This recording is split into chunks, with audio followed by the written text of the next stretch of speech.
Hi everyone, I'm Barclay Loggie and welcome to another tutorial. We are going to be looking at a bracelet today. I haven't actually finished it because in the tutorial I'm going to show you how to add on the clasp.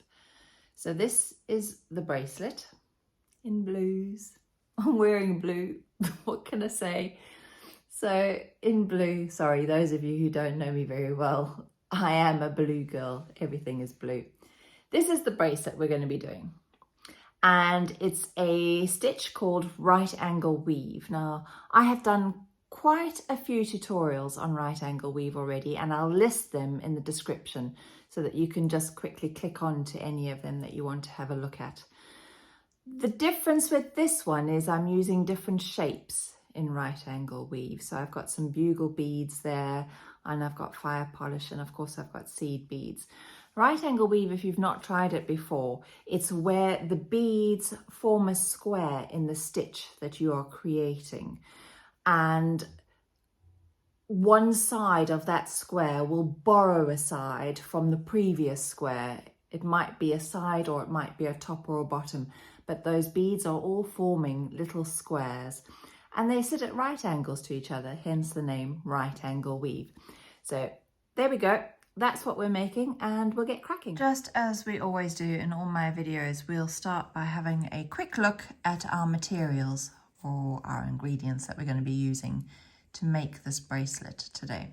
So I've got two lots of fire polish, two different sizes, two different colors. I've got 4mm fire polish in this beautiful cobalt blue, and I've got 3mm fire polish in this lovely sort of matte metallic turquoise.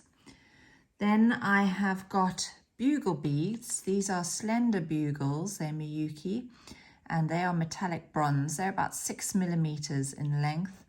And I've got a size 11 seed bead in Duracoat Galvanised gold, just the regular round seed beads.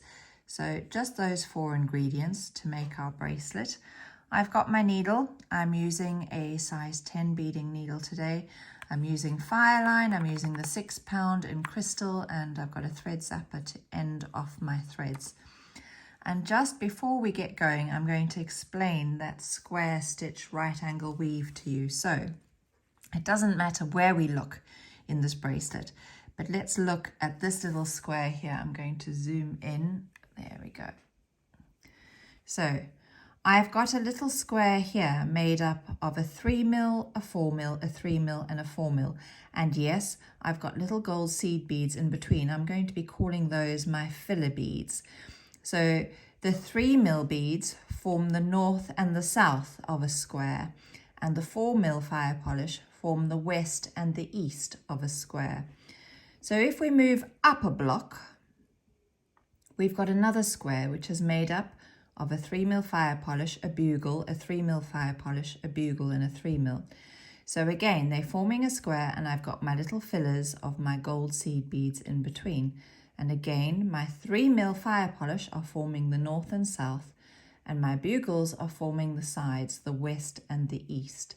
And if we move up one more, we've got another little square, which is similar to the first one that we made. So it's made up of the fire polish beads, the 4mm being the west and the east, and the 3mm being the north and the south. So that just explains a little bit more about this right angle weave that we're going to be doing. And we will be working on one length of thread. We will just be working through the design from the left to the right. You cannot possibly work with enough thread to make an entire bracelet. You will just tangle yourself up in knots and get terribly frustrated. So work with a length that you're comfortable with. I tend to do a double wingspan, which is from the middle tip of my middle finger on my left hand to the tip of my middle finger on my right hand, with my arms outstretched to the side. And double that is about 3 meters of thread for me. So it's very easy to add in thread or to end off a thread as you just weave through your design, losing your thread in amongst the beads.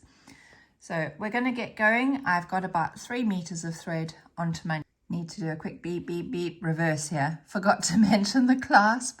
I'm just going to use a very plain and simple toggle clasp, and I'm going to show you how to add it onto that one that I haven't quite completed. All right, so quick recap before we get going. You can label your beads if you want to.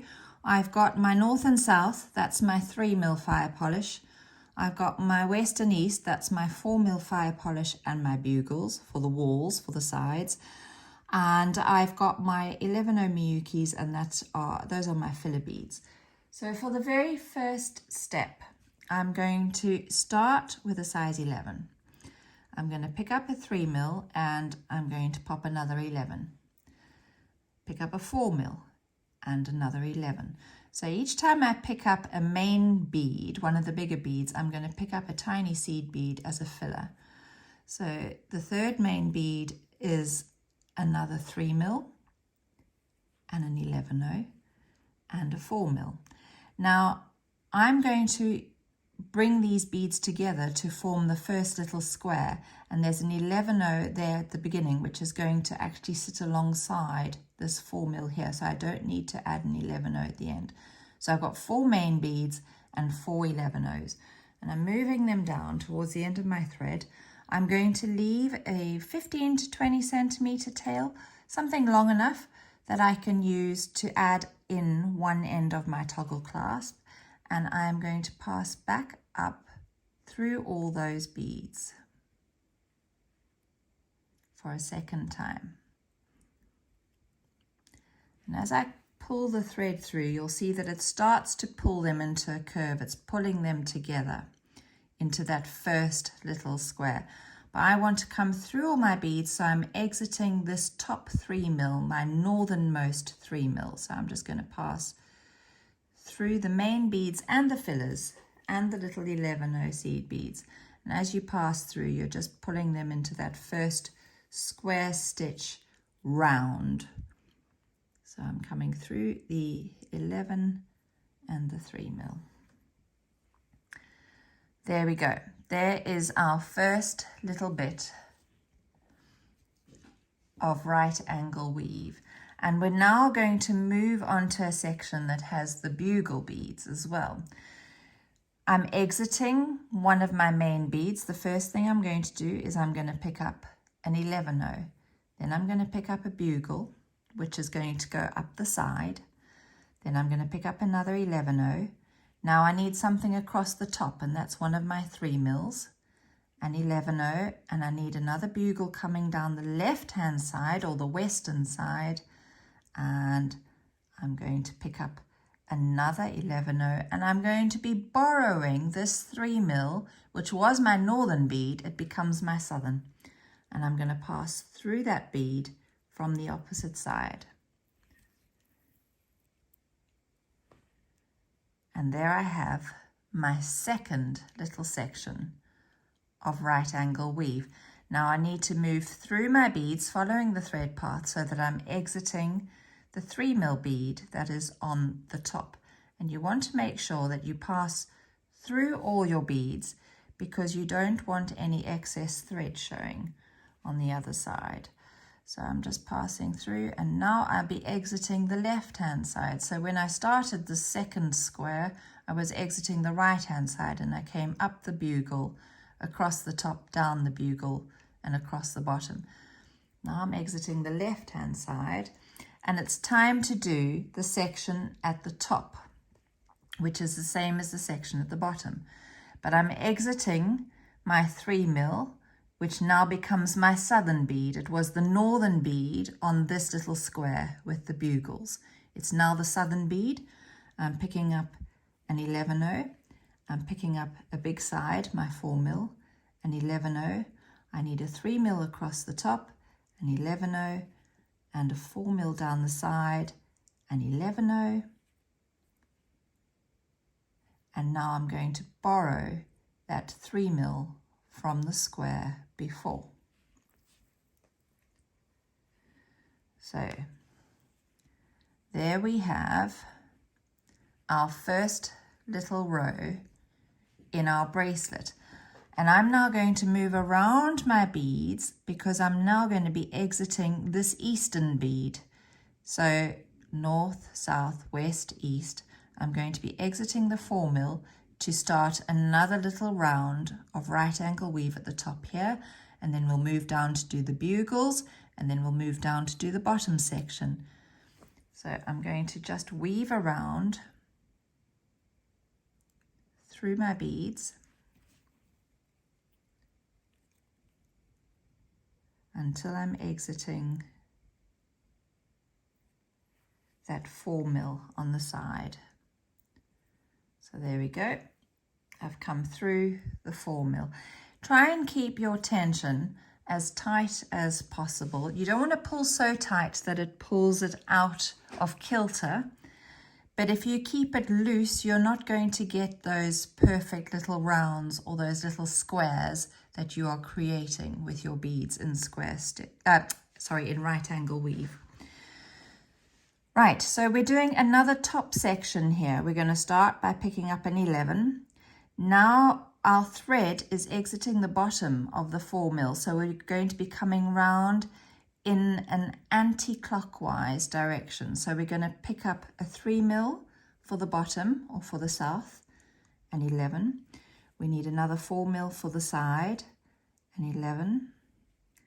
And we need a 3 mil for the top and an 11. But I've got my 4 mil from the side there, so I'm going to borrow the 4 mil from the square before, and I'm going to pass back down through the 4 mil from the opposite side.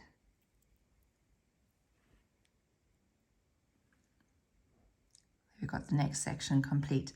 You're going to pass through your beads until you're exiting the 3 mil on the southern end. So that's that one there. Just make sure you've got your threads pulled through. So I'm now exiting this southern bead, and I'm ready to do a middle section with my bugle beads. I'm exiting a 3 mil. I'm going to pick up a filler.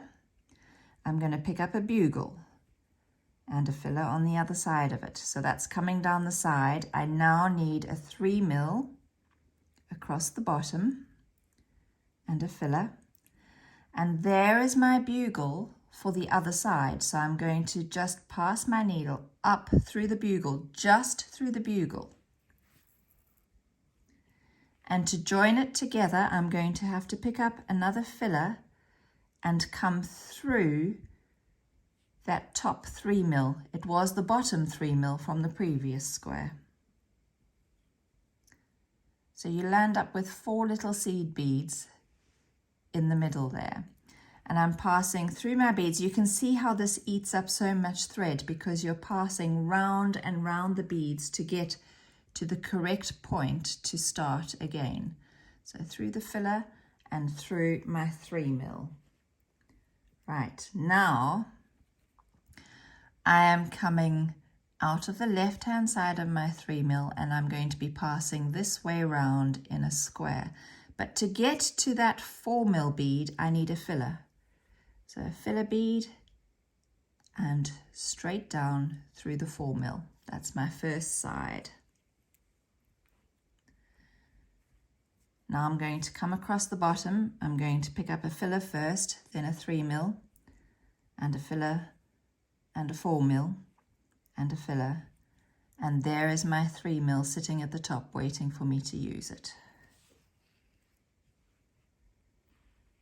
So I've got 2 full rows complete, and you're just going to keep passing around the circle now, or around your right angle weave, until you're exiting the 4 mil on the side. And then we're going to work up. So making sure that you're passing through the filler beads as well as the main beads.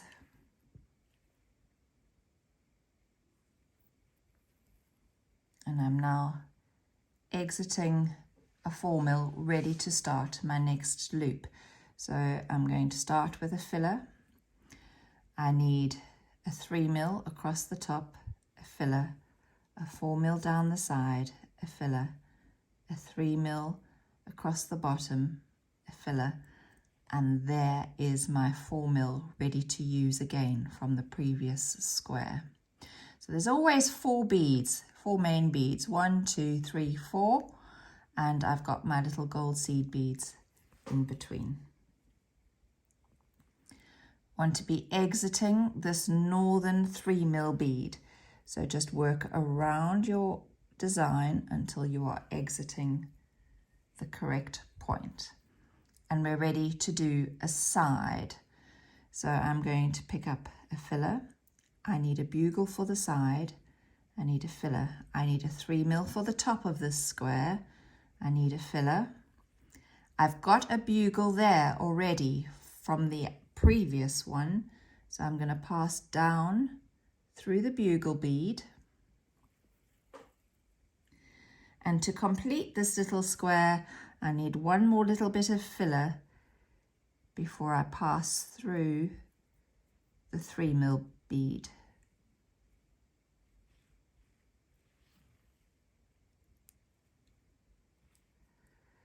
Then up we go around the square until we are exiting our 3mm, which is now sitting at the top of that square we've just done, but it becomes the bottom of our final square. So I'm going to be coming this way across to the 4mm. I'm just need a filler to begin with, and I'm going to pop up through the 4mm. I just want to come through the 4mm.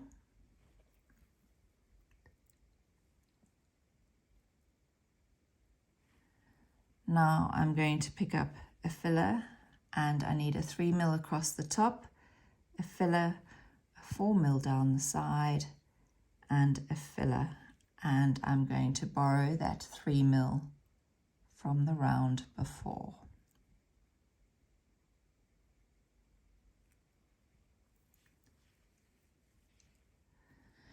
You'll soon see if you're making a mistake, because you will always have these 4 little seed beads at the junctions down that middle, those middle 2 rows, and along the edges you've always got 2 seed beads between the beads.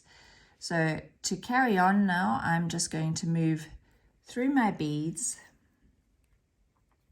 until I'm exiting the 4mm on the eastern side, but remember you're passing through the fillers as well at this stage. So there you go.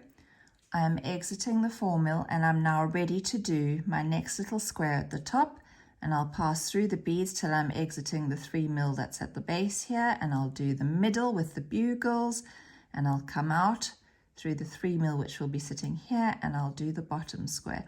And so you will continue. It's very repetitive. Once you get going and you can see that pattern developing, it is just a case of repeat, repeat, repeat. And if you need to have a look back, just hit the rewind button for a moment and continue. And then when I come back to you, we're going to add in the clasp. All right, you can see that I have just quickly added on one side of the clasp, and I'm going to do it exactly the same way on this end. So I only need to show you the one time, but you will do the same with your tail thread. This is where I've ended up. I'm going to zoom in a little. Okay. So I want to be exiting my bugle bead. So I'm just going to take my needle and I'm going to pass through my beads so that I'm exiting my bugle. There we go. And I'm now going to add on the bar of my clasp. Actually, let's just take this out. Otherwise, it's just all my fingers and you don't see what I'm doing. So there are no rules when it comes to adding in a clasp. You do your own thing, but a lot of people get nervous, especially if they've not done it very often. And so I'm just taking this opportunity to show you how I've done it, a very simple way. You might choose to do it differently. So all I'm going to do is I'm going to pick up 5 of my seed beads, and I'm going to let those drop down. I'm going to pass through the loop of my bar. Now, when you're attaching the bar, you need a bit more wriggle room in order to get through the loop. So when I attached the loop, I actually only added 4 seed beads, and I came back through the seed bead that was closest to the loop, and then I added 3 to come back through my bugle. I've added 5 this time, come through the bar, and I'm going to pass back through 2, It just gives a little bit of extra leverage in order to be able to get it through the toggle. So back through 2, then you can see that I've got 1, 2, 3 sitting below my thread. So I'm going to pick up 3, 1, 2, 3, and I'm going to pass back up through the bugle bead. Now when you're adding a clasp, it's always advisable to go back along that thread path again to reinforce it, because this takes the most wear and tear as you're putting on and taking off your bracelet. So my advice to you would be to now go back up those 5 seed beads, through the loop of the bar, back down through the 2, back down through the 3, and back through your bugle before you finish off. But I'm not going to spend too much more time on the video doing that. So to finish off, you would just weave through your design. Now you might be a knotty person, in which case you can do a couple of double or half hitch knots, but I'm just going to weave away. I'm kind of zigzagging in a figure of 8 back through my design, and it's just going to confuse the thread path so that if the thread comes out of one bead, it's going to wonder which way it's got to go next. So I've come along the top a bit. Now I'm going to come down one and along the bottom. I'm just passing through the beads, confusing the thread. And when you think you've gone enough, changing direction, doing a few different loops, then you can just snip off your thread. But as I said, if you're a knotty person, you might want to tie a double half hitch knot now and then pull the knot, always pull the knot into a bead so that when you snip your thread, you don't risk snipping off your hard work. So there we go, a little right angle weave bracelet using our bugles, which are standing like soldiers there, and our 3 and 4 millimeter fire polish. Hope you've enjoyed the video. If you've got any questions, as always, pop them in the comments, and I do get back to all of them. It just might not be instant, as I might be sleeping.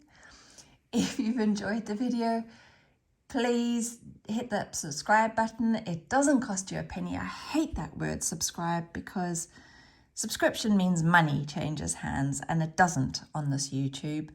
It just means that if you're enjoying the content, you won't miss out on anything, because the next time you log in, there'll be a little alarm bell that says Joe's uploaded something new. Maybe you want to take a look. Thanks so much for your time, and I'll see you again soon. Bye.